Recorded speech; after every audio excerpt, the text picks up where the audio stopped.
Indian astrologer. आज हम उसी कुंडली देखने की कड़ी में उड़ीसा से संभल नामक स्थान से श्री अमित जी द्वारा पूछे गए प्रश्न का उत्तर दे रहे हैं। श्री अमित जी की कुंडली देख रहे हैं जिसको श्री वरदानंद मिश्रा जी ने पूछा है। आइए हम उनके बारे में बताते हैं कि अमित जी की कुंडली में क्या क्या योग हैं और कैसी कुंडली है। सरकारी, जैसा कि उन्होंने पूछा है जॉब के लिए, तो इनका सरकारी सेवा का योग है या क्या है, इनकी हेल्थ से संबंधित समस्या क्या है, इस पर मैं उत्तर कुंडली समझाते हुए देता हूं। आइए, इनका मिथुन लग्न है, वृश्चिक राशि है और इनका आत्मकारक सूर्य मैंने लिख दिया है। ये जैमिनी का एक बहुत ही महत्वपूर्ण योग होता है। आत्मकारक अमात्यकारक, आत्मकारक अमात्यकारक यदि केंद्र में स्थित हो और लग्नेश या दशमेश या किसी भाव से को रिलेट करता हो तो जैमिनी का ये योग निश्चित रूप से सरकारी सेवा देता है और अच्छे स्तर की देता है। इसी कड़ी में, इसी वीडियो की श्रृंखला में आप पीछे हमारे द्वारा वीडियो डाला गया है सरकारी सर्विस का योग। इसी आत्मकारक और अमात्यकारक को एक महत्व देते हुए, ये जैमिनी मत को महत्व देते हुए, तो कृपया उसे भी देखना चाहें तो देखें, उससे आपकी और स्थिति स्पष्ट होगी। इसी क्रम में हम आपको बताना चाहेंगे कि जो आपने पहला प्रश्न किया जॉब, तो आपकी जॉब निश्चित रूप से, ये हमने लिखा कि ये जो सूर्य है आत्मकारक है और बुध के साथ सप्तम भाव में केंद्र में बैठा हुआ है और केपी में भी ये केंद्र में ही है, इसलिए निश्चित रूप से आपको सरकारी सेवा का योग है।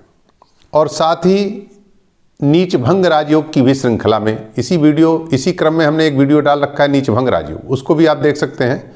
वह योग भी इनमें विद्यमान है जो सरकारी सेवा के लिए बहुत महत्वपूर्ण होता है, जैसे कि चंद्रमा नीच का और मंगल के द्वारा दृष्ट है। इस प्रकार से चंद्रमा का नीच भंग हो रहा है, यह भी नीच भंग राजयोग है। इस प्रकार से एक जैमिनी से एक पाराशरी से दोनों राजयोग इनमें सरकारी सेवा के लिए विद्यमान है। अब प्रश्न उठता है कि सरकारी सेवा कब मिलेगी, यह भी मैंने लिख दिया है।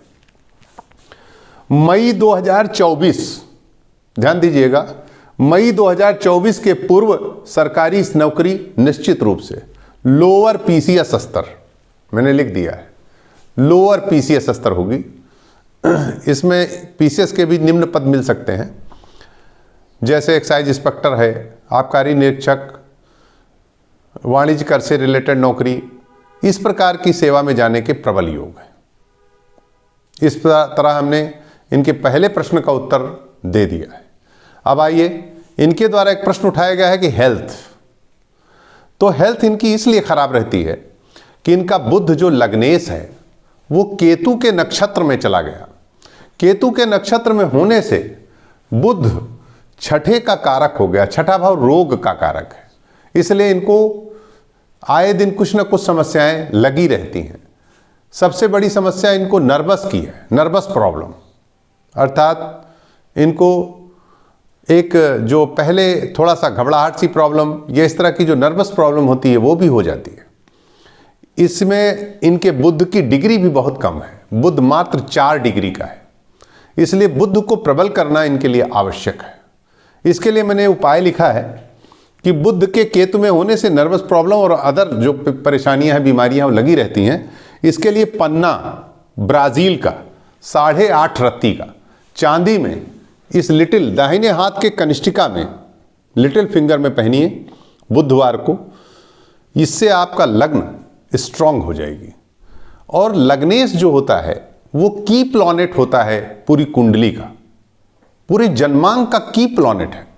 वहीं से हमारा माइंड, वहीं से हमारी जो फर्टिलिटी है वो स्टार्ट होती है। हमारी सोचने की जो क्षमता है वो वहीं से शुरू होती है, इसलिए हमें उसको मजबूत करना अत्यंत आवश्यक है। ये इनको नौकरी में भी मदद करता है, इनके हेल्थ में भी मदद करेगा और इस तरह से इनके समग्र रूप से पूरे कुंडली को नियंत्रित करने का प्रयास है मेरा। इसलिए मेरा एक सुझाव है जो मैं अक्सर देता हूं कि अगर ये ब्राज़ील का पन्ना 8.5 रत्ती पहनेंगे बुधवार को तो निश्चित रूप से इनको फायदा होगा। इनका स्वास्थ्य उसके बाद खराब नहीं रहेगा। जिसमें अगर मान लीजिए ब्राज़ील का पन्ना अवेलेबल नहीं है तो आप देसी पन्ना पहन सकते हैं, अन्य कोई पन्ना ना पहने, या तो ब्राज़ील का पहने अन्यथा देसी पन्ना पहने, शुद्ध। कोई उपरत मत पहनिएगा। जैसा कि लोग कहते हैं कि पन्ना नहीं तो उसकी जगह से आपने मरगज पहन लिया, पता लगा मरगज नहीं तो उन्होंने कहा कि वो साहब तो वो क्या कहते हैं ये जो पन्ने का उपरत्न होता है वो पहन लिया। इसलिए मैं उसको मना करूंगा कि आप कोई उपरत्न ना पहने, सीधे सीधे पन्ना पहने, या ब्राज़ील पहने, ब्राज़ील का पन्ना महंगा पड़ रहा है तो देसी पन्ना पहने। इस तरह से यदि आप इसे करेंगे तो बहुत फ़ायदा आपको होगा। और ये जान लीजिए कि सरकारी सेवा निश्चित आपके भाग्य में है। और इसी उसमें जो वीडियो हमने डाल रखा है उसमें सरकारी सेवा में इस प्रकार की कुंडली की चर्चा की गई है कि आत्मकारक अगर केंद्र में स्थित है या अमात्य कारक केंद्र में स्थित है तो ऐसे जातक को सरकारी सेवा निश्चित रूप से मिलती है। आशा है कि श्री वरदानंद मिश्रा जी द्वारा पूछे गए श्री अमित जी के बारे में सवाल का उत्तर मैंने दे दिया होगा। यदि और भी कोई क्वेरी आपको होती है तो कृपया कमेंट बॉक्स में जाएं और पुनः को अपनी क्वेरी डालें, हम उसका उत्तर देंगे। और फिर हम एक बार आपसे निवेदन करेंगे कि हमारे इस चैनल को अधिक से अधिक लाइक, सब्सक्राइब और शेयर करें, क्योंकि अगर आप शेयर करेंगे तो हमें भी उससे बहुत उत्साह मिलेगा और हम अधिक से अधिक आप लोगों तक पहुंच सकेंगे और आप लोगों की समस्याओं का निदान करने का प्रयास करेंगे। नमस्कार।